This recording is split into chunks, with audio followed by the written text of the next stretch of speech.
Hey, everybody, welcome to the show. And today I get to be with my friend, Dr. Rick L. Mask. And this brother, he's been on an incredible journey. So he would call himself a journeyman, a wanderer, an expeditionist. But he's gonna have some amazing things to say about the science of connection, which I didn't even know there was a science of connection. Rick, welcome to the show.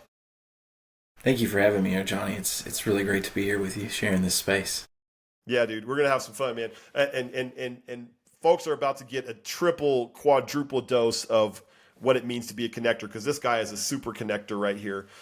Rick, can you tell us a defining moment in your life? Hmm.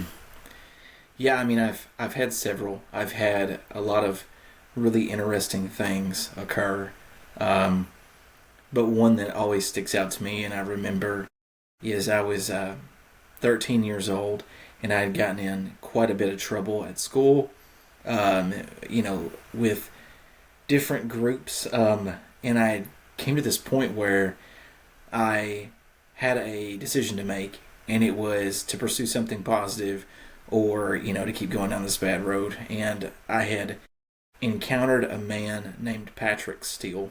And Patrick Steele was a karate sensei, and he had just opened a school in this tiny little town called Greenfield, Tennessee, which was where I went to high school.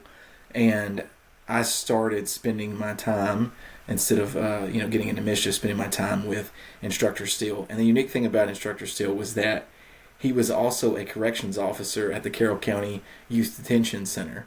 So it Wow. was essentially like I could hang out with Instructor Steele there, or I could hang out with Instructor Steele at the Carroll County Youth Detention Center. So, um, he really shaped me and molded me into someone with purpose and meaning. Let me know I could accomplish things, and it was just this pivotal moment of me of recognizing that there was something else than this minimal, small town, very confined view that I had of the world, which honestly, like I said, led me into getting into trouble versus any positive pursuits. Man, I love that story and I resonate with it a lot. You're right. Like the idea, like we are Mr. Rogers. I say this all the time, but Fred Rogers, Mr. Rogers, incredible man. And he would have these. He would ask people in groups or individually. He would say, "Hey, I want you to close your eyes and spend 60 seconds thinking about the people who loved you into being." Right. And he would ask that question frequently to people. uh, it's in the movie. He does that in the movie. He asks, he asks the protagonist of the movie. He says, "Hey, they're at a diner," and he says them, and this guy just stops, and then all of a sudden he just starts crying. And this is what would happen when Fred Rogers would do that. But it's because, right, like we all have most of us, I think, have a person who saw more of our potential than we could see in ourselves, and there has to be somebody outside you to see it, to invite you out of the very small world that you created for yourself, which I did also, right? Like Yeah. I needed people outside of me. Patrick Steele, shout out to you, man. Like, thank Yeah. God for like I'm grateful for the Patrick Steeles of the world. Yeah, Absolutely. And years, I don't know when it came out, but there's actually a New York Times article on him, um, which was wild to me. He totally deserves it. But to think yeah, of New York Times writing something about small town Tennessee, it was just amazing to see his name out yeah, there. man. Yeah, yeah, that's cool. So what did he see? What did he see in you, and what did he communicate that he saw in you? Just potential for more. To examine who I was as a person and the choices that I was making, and letting me know that there were other opportunities for me. Um, through that tiny little school, I started being able to see the world.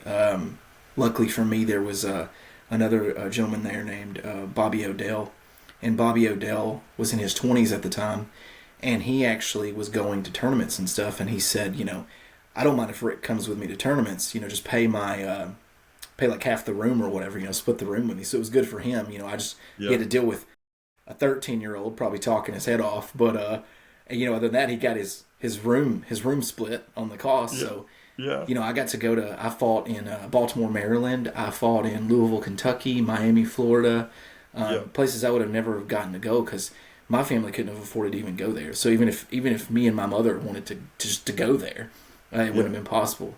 So that was my first flight on a plane was out of Nashville to go to Baltimore, Maryland, and compete there because of Patrick Steele. Man. Yep. So all of a sudden now you're on a plane, or right? Like you're like Yeah. I'm assuming you're on a plane. You're probably Yep. like looking out the window, like what the heck is this, right? Like, Yeah. yeah, Yeah. yeah, man. And I had very few times even been out of the state of Tennessee at that point, so it was amazing that I had done Yeah, something like that. yeah, yeah. So there's an author named Brian Stevenson. You familiar with him at all? I believe so. His work, Yeah. Just Mercy, is one of his books. But I've gotten to see him speak, and he talks about the power of proximity, actually, which I think is probably going to be relevant to our conversation later. The power of proximity, meaning if you want to help a disadvantaged population, step one is to get proximate, right? Which means to be in the position where you can have frequent contact with those Hmm. people. And that Yes. often just the proximity itself, without a program or a plan or an agenda around it, the proximity itself is enough to call people upwards into a uh, different realms of being, different ways of thinking, right? Just by Yes. being there, dude. Like, Absolutely. No, yeah, absolutely. No, absolutely. Because I genuinely believe this because I've lived it. I've experienced it. It's just the way my brain works. I'm sure I'm not the only person.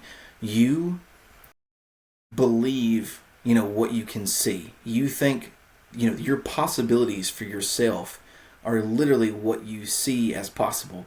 Until that, it's just dreams, it's just aspirations. But when you can see someone like yourself or from the place you're at or from your socioeconomic group do this thing, it makes it so much more tangible. So just being, like you said, in proximity of those things, those people, seeing what's possible, it really opens up because where I come from, what's possible where I came from. You join the Screaming Eagles, 101st, out of Fort Campbell, Kentucky. You yeah, work in a factory, yeah, or you figure something else out. But there's not much else to figure out. That's your options there.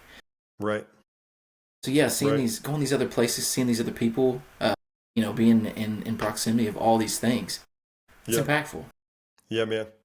What would you say? So that little kid, right? You're this kid, and I am my own version of that kid, also, right? Like this kid who's, I'm just surviving, sur- surviving the best I can. I have no idea how big the world is.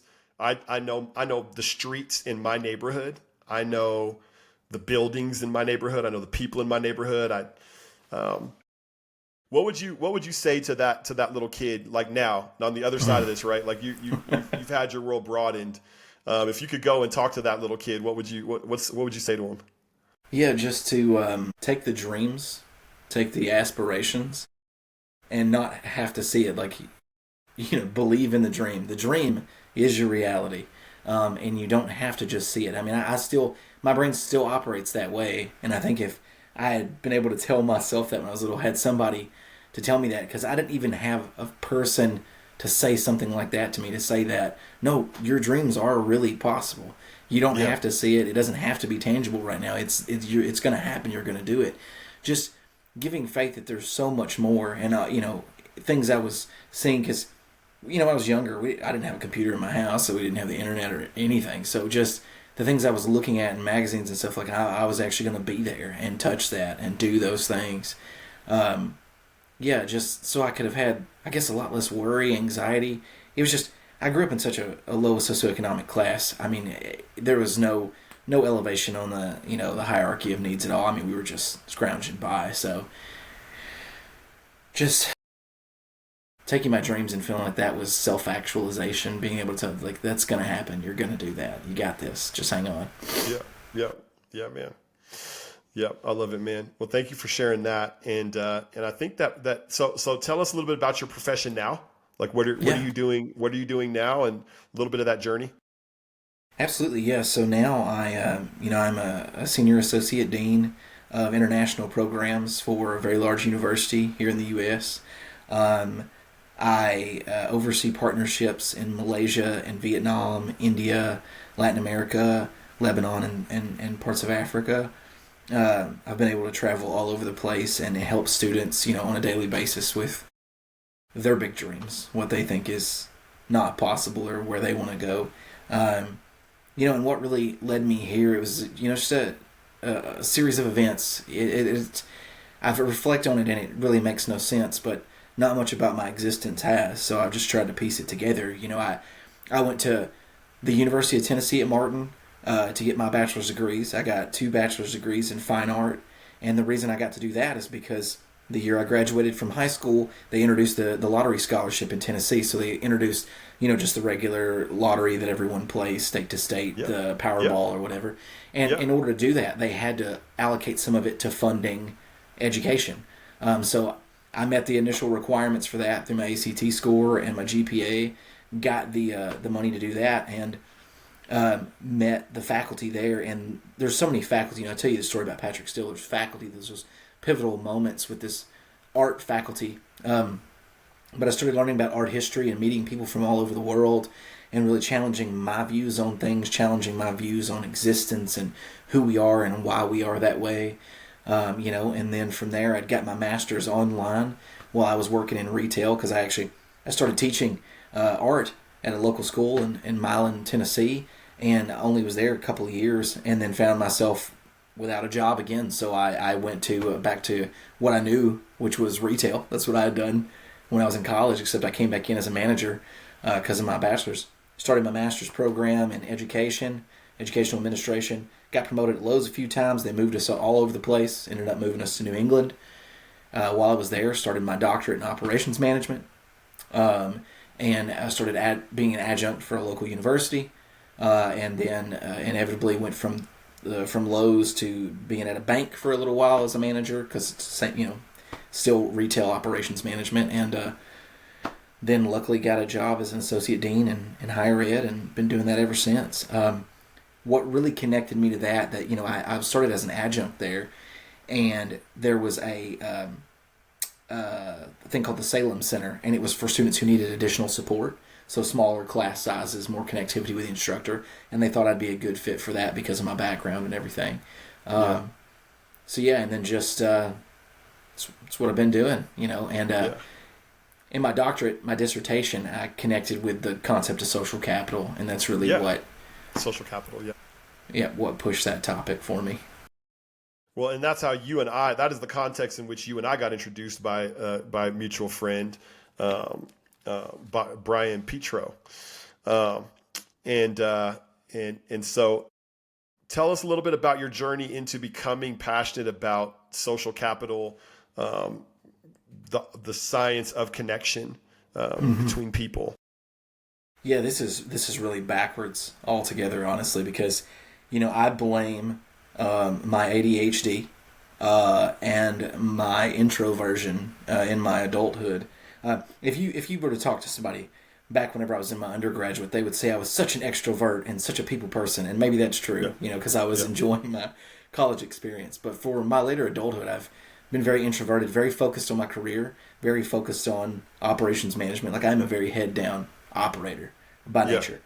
And my ADHD just feeds into that because I can hyperfixate on whatever the task at hand is, and I can take that to the finish line by myself, running through brick walls, and and that's just the way that my brain works. So whenever I did my dissertation, my unit of measure was social capital. I was like, what is this concept? What am I looking at? And as I looked into the construct of social capital, there's different measures, but I use a model where there are 3 constructs that create it, which is relational capital, cognitive capital, and structural capital. When I started looking at that, and I ran into bridging connections, bonding connections. I ran into Bob Putnam's work. So he did Making Democracy Work, which was a political review on the Italian democracy. And he wrote Bowling Alone, which is a review of civic engagement in American society. And now they've come out with the the show on Netflix. It's a movie, Join or Die. I would highly recommend that. It's a great view on social capital. I say great. It's a great view of the research. There's some negative stuff in there because it's kind of scary. Yeah. Anywho, yeah, so I was like, social capital, these constructs, this isn't everything. If I can hyperfixate on this, two things. One, I will never run out of stuff to research because it's in everything. So this could be a lifelong hyperfixation. That sounds just amazing. And, because if I get bored thinking about it in one way, I can go think about it in another way, and it's all new. Yeah. And second, it'll pull me out of my introversion and have me want to connect with people, and challenge myself to connect with people, because that's one of the biggest barriers to connecting with people is ourselves. I just turned my hyperfixation and my introversion onto that topic, and now I'm going around talking to as many people as I possibly can, spreading the good word, and just loving researching social capital. Yeah. And you had an actual mission, right? You have an actual number you're trying to hit with the number of connections you're trying to make. So tell us about that goal. Yeah, so I wanted to make sure that I had a big, audacious goal, something that could carry me probably until I'm done traveling permanently. And that is, I want to connect with 1 million people, and I want to talk to them about social capital, and I want to help the world through helping people understand their self better through social capital. All right. So now we get into calling. That sounds like calling to me. It is, yes. Yeah. So tell me a little bit more about what that looks like, right? What is the effect you're trying to have on these 1 million people that you're going to individually be conversing with? Yeah, I was talking about this earlier today because I'm trying to be better and even more intentional with every conversation that I have. Yeah. So the first thing I want for my connections with people, I want people to have a space to feel seen and feel heard. And I want to provide that because I think that's one of the most connecting things that we can do as human beings is holding space for someone else to share who they are, what they're about, and what they want to do. So I'm trying to focus. So just, baseline, if I have a conversation with somebody, I want that to at least be the bare minimum experience that they leave with. So I'm really trying to be intentional about that because I think there's value in that. I also just want everyone to know that there's value in being you. You don't have to do anything. You don't have to seek your value. It's amazing to do things that impact yourself and the world in positive ways. But just realize that when you wake up and you take that breath, that you have value just because of that. The fact that you woke up today, you're amazing, you're valuable. I want people to understand that. I think beyond that, like the more nitty-gritty stuff, like I want people to understand social capital, even at a base level, because there's implications for greater society. Understanding social capital is not just something for yourself. It does help you. But if you understand it, and you understand the importance of engaging with others, and its benefit to broader society, I think that is really helpful. It helped me to want to connect more because it's not just about me. I know that if I go out and I participate in civic organizations, if I go out and I volunteer, if I go out and I have coffee, if I go to work and I help a student on the other side of the world get the documents they need to pursue their master's, I'm helping broader society. And right now, because of the polarization and the individualism and the negativity, like anything I can do that will help broader society, like I want to do that. And I want others to know that I need you to do that too. And do it for it helps you as well. That a healthy society around you is a healthy environment for you. So it's all reciprocal. Yeah. So that's, my calling in helping people understand the concept is helping understand like the greater implications. Yeah, that's good, man. How would you define social capital then? So there are obviously, measures that we use. So like I had said earlier, I measure social capital utilizing the constructs of relational capital, cognitive capital, and structural capital. And those have been validated. People research those, and it's a great way to test for correlation significance of metrics, and that's wonderful. But for me, it goes beyond that, and it goes into what some people don't like to talk about because it's not something that people can research. It's around potential. We can look at potential outcomes of situations, but that's where the heart of social capital lies, is in the potential for what happens when people connect. When two people come together, like you and I are coming together right now, there are so many amazing positive things that you and I can do with all the knowledge we have, with the time we're taking together right now to communicate these concepts. If you add a third person into that potential expands exponentially. And that's why, and there's some work being done by a couple of my friends. One of them is Tristan Claridge, and Lyndon Robinson, I believe, is the other author, and they're looking at the variations of a triad relationship. So in saying that three people interacting with one another, what is all of the potential for that? And they've tried to name potential outcomes of that relational dynamic. So there's research being done there. But just in general, I just like to say that, like, for greater society, if we are all focused on understanding social capital, to understand ourselves better and how we interact with others, and focused on those greater implications, that's where that potential is, and that's what excites me so much about it. We can correct so much by minuscule actions. What people would think would be like the smallest things. You do 5 of those things a day, and it has a broader impact on society. If you have 8 billion people doing 5 things a day that are intentional to create connection with others, the possibilities are endless. It's mind blowing, and like you referred to earlier, we are, I think, feeling the fragmentation of society. We're feeling the way that people seem to be locked into their tribes, and then the fighting that's happening because of that kind of tribal identification, or that maybe more tribal way of looking at the world from in group out group dynamics. Absolutely. How does social capital help us begin to bridge those kinds of divides, or does it? Well, I hate to go right back to it, but there's potential. Got it. There's potential for it to bridge things. There's also potential for it to create even greater, divides. But social capital, just like with anything, no situation is subjective.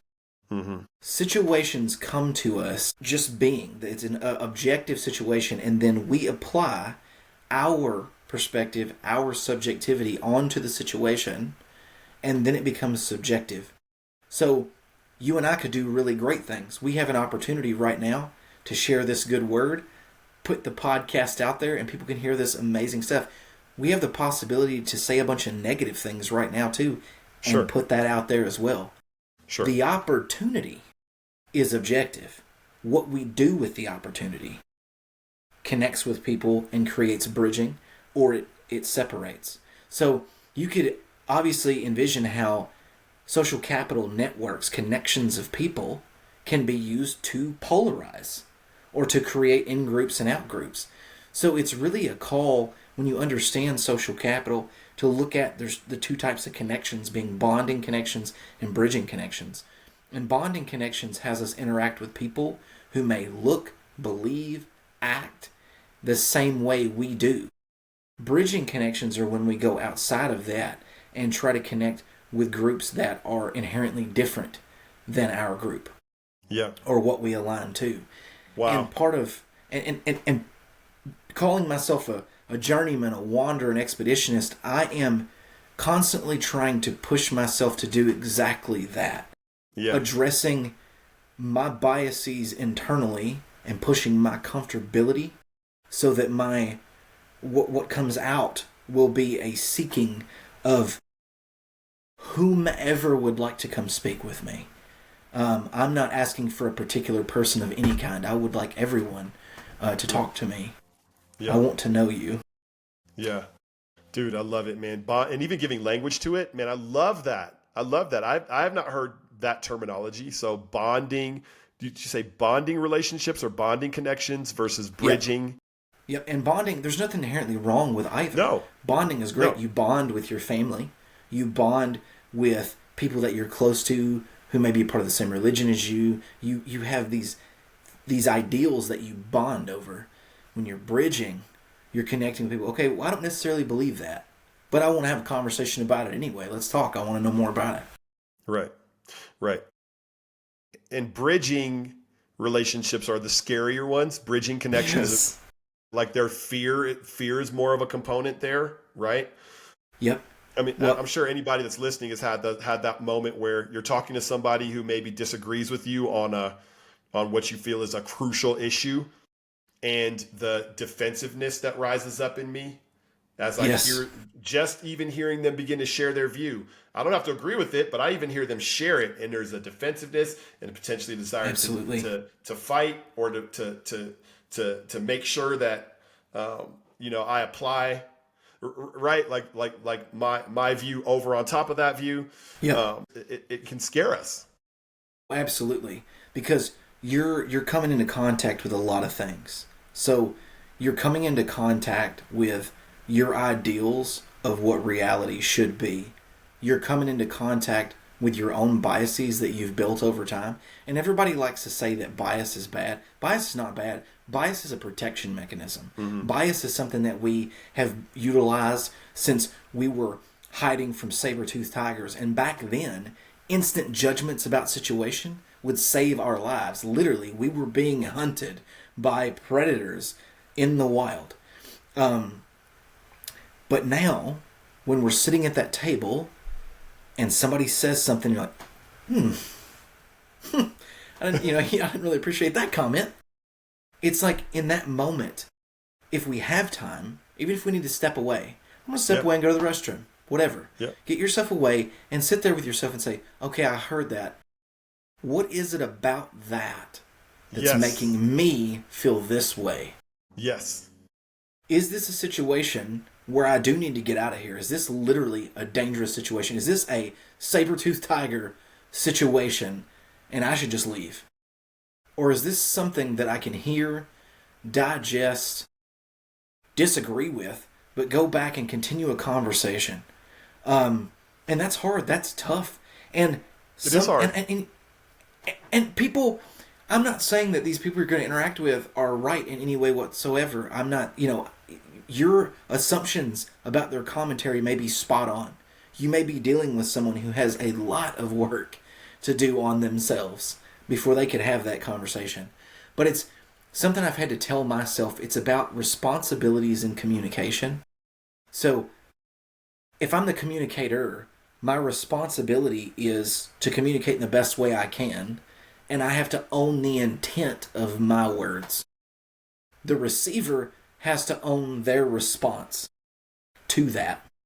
Their response is not mine. My intent is not theirs. And I'm saying this like it's the easiest thing in the world to do. It's horribly hard to do, especially on tense topics. But it's understanding that, because when you care about someone in particular and you have an intent to make them feel good and you share something and they get mad, they get upset, you want to jump in and be like, how can I fix this? That's not what I meant to do. But owning your intent is just to say, well, I know what I meant by that.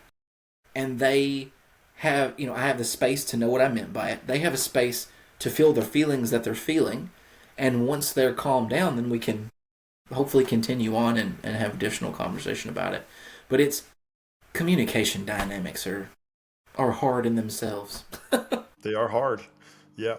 But I love what you said. I do feel like in kind of a divided times or feelings of division, things like that, curiosity is one of our biggest weapons, right? And curiosity about the other person, curiosity about ourselves, right? Like I found curiosity to be a much better default for me than just anger or whatever. Anxiety is probably more of a default. Like if I'm not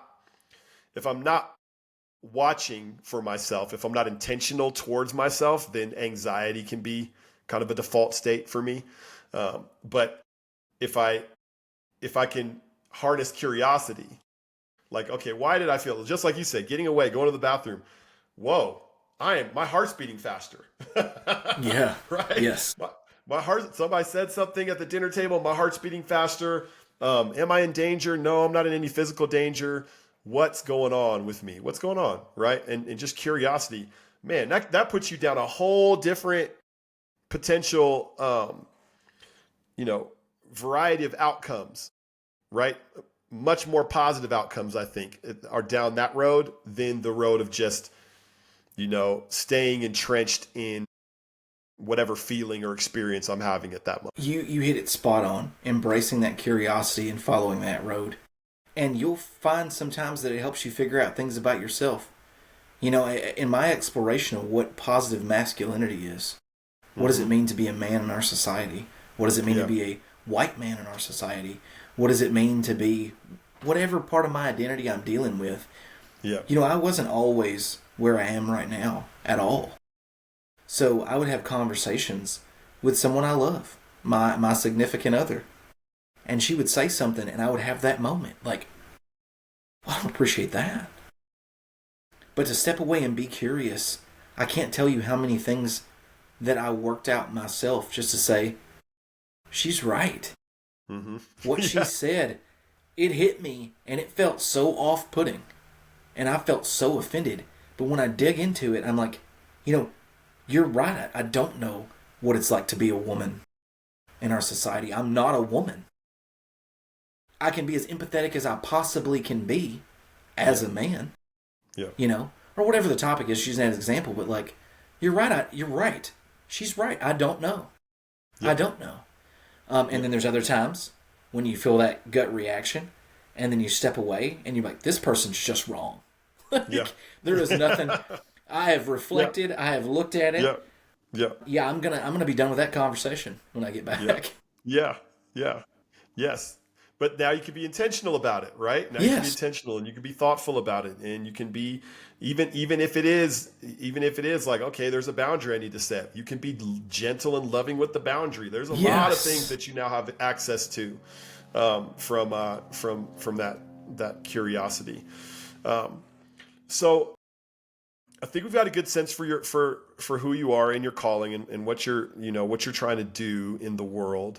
Do you have a dream? Is there a particular dream? Now you've kind of given, maybe unfair advantage. You've kind of given me that 1 million person mark, right? That you're trying to hit, and so maybe that's it. But I'd love you to add color to that, or anything you want to add to that, because at the end of the day, I love to open doors for people, and so I love to make it clear, like how can people that are viewing this open doors for you if they don't know where you're going? But if they do know where you're going, then potentially they have the key to a door for you. So yeah, go ahead and speak to the doors that you're heading towards. Yeah, my dream is really just to help people understand and break down like ego as much as possible. And what I mean by that is, like, if you think about the greater implications on society, and it's a constant battle. A lot of the things that you interact with as a person are you interacting with ego. A lot of defensive postures come from ego. I know, from my own experience, which is what I have to genuinely speak to, is my own experience. I had a lot of ingrained viewpoints about what a man was to be in our society. And part of my journey is understanding that to be a great husband, to be a leader in my family, to be a great father, does not equate to me martyring myself on behalf of my family. It equates to me sharing my feelings openly, asking for help when I need it, letting my family know when I don't have capacity, and not trying to push myself to the point where I'm not good for myself or them. And there are so many constructs for men, and I would say, once again, can't speak to it because I'm not a woman, but from what I can see, there are so many constructs for men, women, children, leaders, add a title, add a construct, this view that our society has of what that's supposed to be. that we literally lose sight of our individual expression within all of that. And I would love to see our society interact with being a husband, a father, a leader, a wife, a mother, bringing their true individual positive energy into those spaces and being as unique as they want to be with it to lead their family, their whatever, the people around them. I want people to be able to interact in their genuine as their genuine self, because the ego that we see in our society around these constructs is so consuming. I genuinely believe, and this is me going out on a limb, so disclaimer for the audience, I am not a psychologist, I am not a therapist. I just try to bring the knowledge that I have to the table and present it in a way that I think makes sense. But going out on a limb, I would say that these constructs have shaped our society in a way that I think that some of the mental health issues that we're seeing in our society, the anxiety, the stress, the pressure that we're seeing is related to trying to align to a construct. And that ego version of ourselves, I think that if we as people could be our genuine selves, and then the biggest part, hold space for others to come to us in their truth. Mm-hmm. I just think that the impact on our society would be so tremendous. So much more love would be available. So many great things. So I know that was a lot, and it feels kind of It's like, good though. Yeah. even when I say it, kind of like, laissez-faire, like, utopian, whatever. But, like, I genuinely want that. So Mm-hmm. I'm going to keep doing research. I'm going to keep connecting with people. I'm hoping to start doing some coaching alongside of my significant other. She's a therapist. I'm hoping to continue to connect with people. But, like, the biggest contribution that I can get right now is just to continue to connect with more people. Because the better I can be, hopefully the better I can experience others. Yeah. Yes, man. Thank you for sharing that. It's lofty and beautiful. So coaching. Can you tell us about when you're coaching? What is coaching in the realm of social capital? Is it more life coaching, personal coaching? What is the nature and quality of it? Yeah, so I mean, what I've traditionally used it for is just helping people gain leadership skills. Social capital's in there. I'm a big, huge fan of the Leadership Challenge, which is a book by Posner and Coos that gets they revamp it every year. They've been doing research for over 30 years, probably over 40 at this point. I haven't even kept up what year we're on, but it's just these principles of leadership. But I think that it really directly aligns to being our true self. Like, the principles that are there, it aligns to what I'm talking about right now. I think I just want to encourage people to, like I said, be more authentic. Like, I can obviously, provide the skills from the Leadership Challenge. We can talk about that. I have leadership training and things like that are connected to it, which I think is all very valuable. We all could gain skills around being a better leader. I think that's universal. But really getting in there, digging in, knowing yourself, addressing things with yourself, like that's the journey I want to take people on. Yeah. And that's where I really want to help to benefit others. So I intuitively have recognized this. So if you were to ask me my calling in the world, and I'd sum it up in two words: identity and connection. Right? Like, I want to call people upwards into their true identity, and I want to foster authentic connection in the world. And now, again, this is before you and I ever talked, but it became more and more clear over my journey of recognizing, through my own superpower quest process, that I am a connector. Foremost of all, I'm a connector. But that identity, that there is a massive correlation between authentic identity and connection. Could you describe how you see that correlation? Because you've talked about both. You've talked about social capital. You use different terminology than me, but a lot of this goes down to the same place, right? So what is the correlation between your genuine self and authentic connection or social capital? Yeah. No, I hear that. When you were just talking, I was like, Johnny, we got a lot of work to do together. But but no, that like, so I think that the roles that we engage with have us sort of put on a mask. And I'm not saying that's inherently bad either. Anything we've talked about today, I don't feel like is inherently bad or good. It's objective, and then we connect with it with the subjectivity. So I think we put on a mask in the roles that we are in, whether it be at work, with our family, with our friends. And I just want people to get to a space where they are comfortable with just being themselves all of the time. Maybe they can put on a different hat, but I'd rather literally be a hat than be a mask. Being authentic allows you to truly connect with whoever the person is on the other side of the conversation or the experience or whatever. If you're not entering into that space, being your authentic self, and you talk about identity, understanding who you are. Once again, this is me going out on a limb a little bit here because I'm not a psychologist, not a therapist. However, I don't believe that you can truly show up in true empathy for someone if you're not entering in the space as your authentic self. Yes. You can show up in whatever the masked version of you is, but there's something missing there. And I think masks are protection mechanisms. I think they are biases put in place. Sometimes they're positive boundaries put in place, and I get that.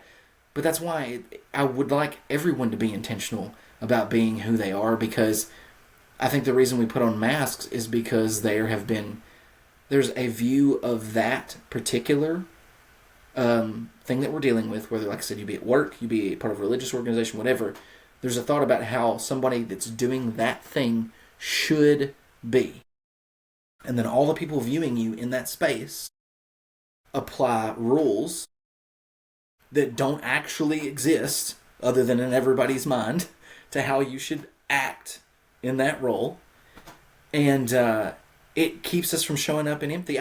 I've seen rules that companies have made override the empathy of people that I know are very empathetic people.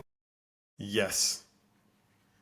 And for me, I go to work, I tell the people that report to me, your health is number one, your family's health is number two, and number three on a weekday is anything I got to ask you for. Yes. And it's never out of that order. Period. Yes. Yeah, that makes a lot of sense.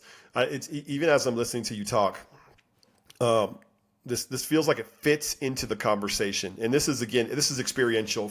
This is something I've experienced time and time again. And I'm a person who is constantly, I'm with people so often, and I'm in groups so often, and I'm with individuals so often.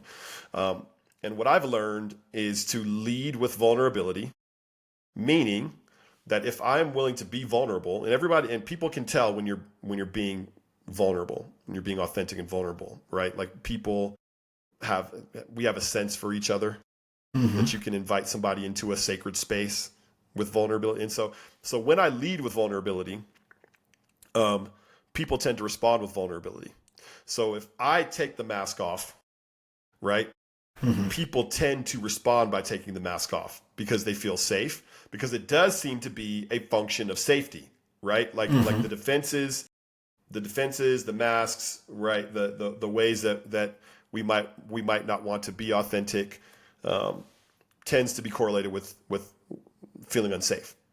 And so I've watched masters do this, right? I have a very good friend who's extremely good at this. We were having some kind of a men's group, and we were all going to share, and he went first, and he shared things that you would not expect a person to share, right? Like he was like, you know what?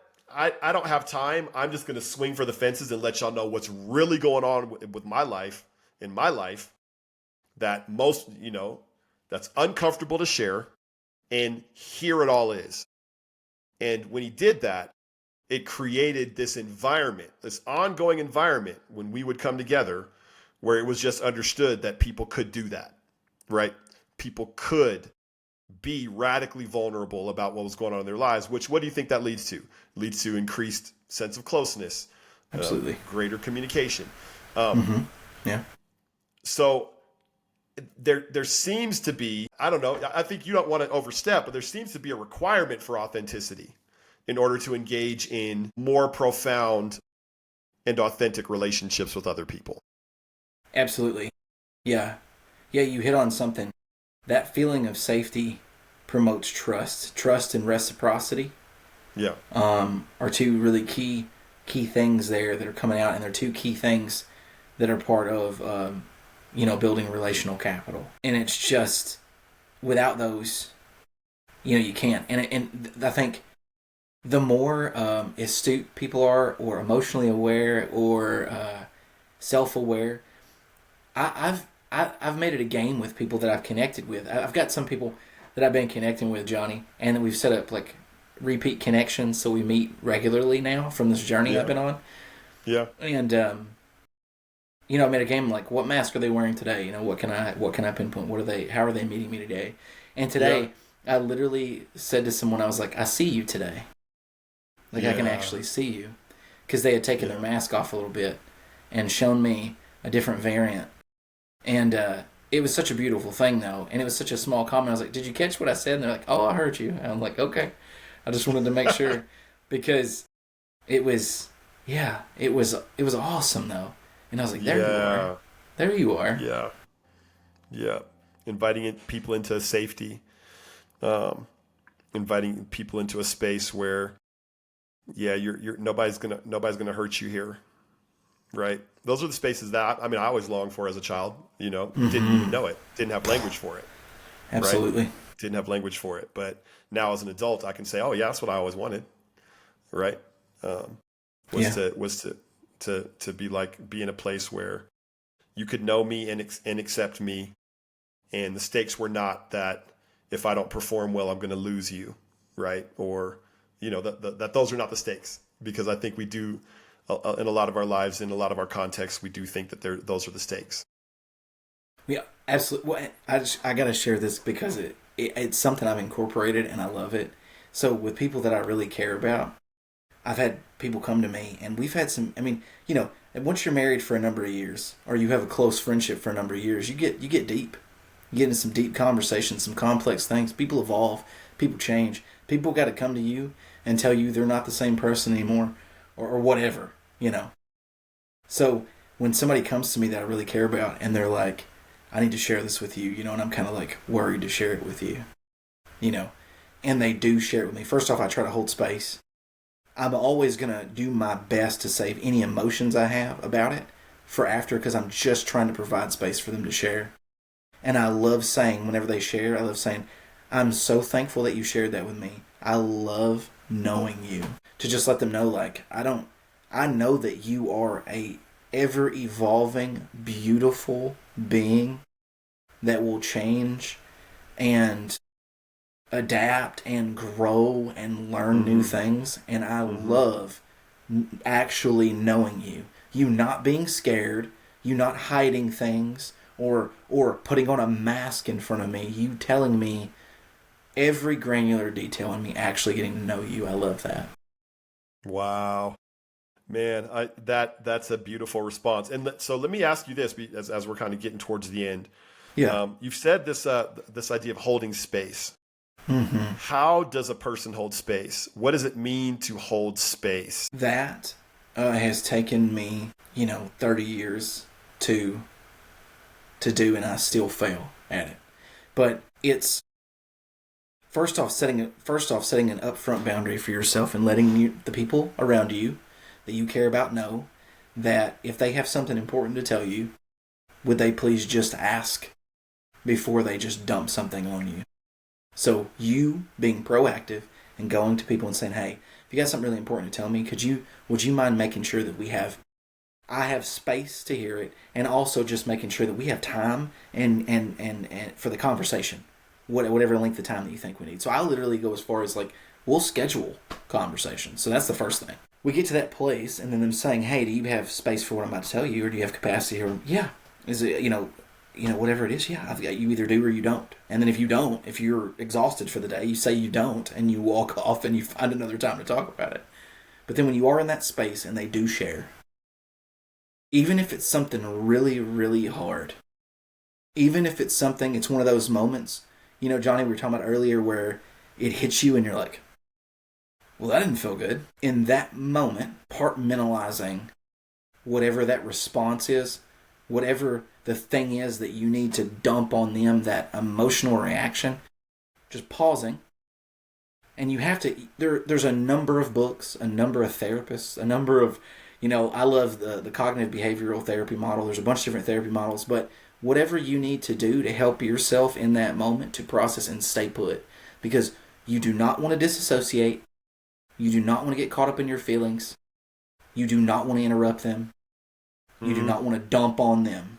But just sitting there and listening to what they have to say and truly listening to it to the best of your abilities. Yes. Hearing what they have to say, and what you said earlier, Johnny, this comes in key. Be curious.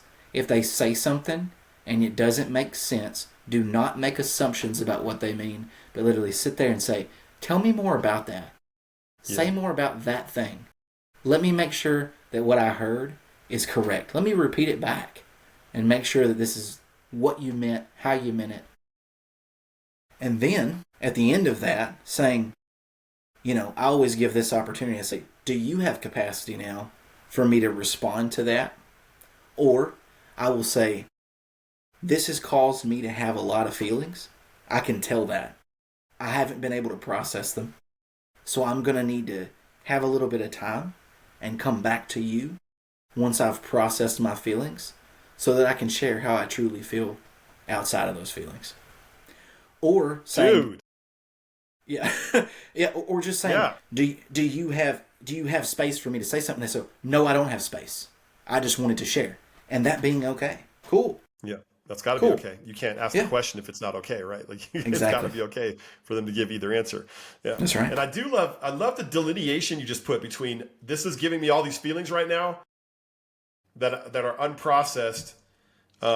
Let me take a little space to process and get back to you with how I really feel, like what I actually feel or think about the situation, because my knee-jerk reaction isn't necessarily representative of who I am in my fullness. Absolutely. That is, Johnny, that was beautiful. That is exactly right. Dang.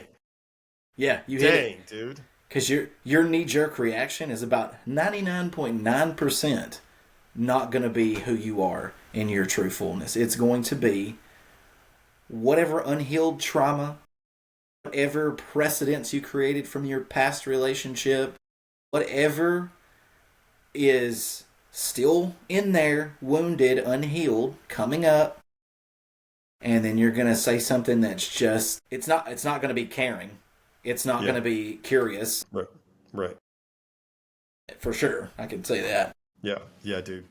Man, that is some really powerful stuff, man. It's really good. There's a thing I tell myself every once in a while that I need to tell myself. It's listening is loving.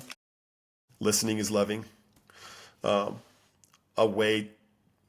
of my primary ways, and I won't make this for everybody, but one of my primary ways of loving people is listening. I find that if I'm listening and I'm curious, then I'm generally in a much more loving space than if I'm not listening. So, there's something there, but it is right. Like in navigating, like I can tell, man, you're a student of human relationships. You're a student of how humans work. You're a student of how we can grow together, how we can be healthier together, how society can be a healthier society, a healthier place for people. Dr. Rick, man, thank you for joining us today. Thanks for sharing the space with me, Johnny. It's been outstanding. I appreciate it.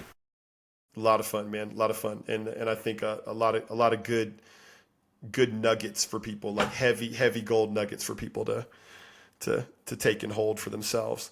If you stayed with us up till the end, we're so glad that you joined us today and got to meet my friend Dr. Rick, and it's been fun hanging out. So we'll check y'all next time, man. Thank you for coming. Take care.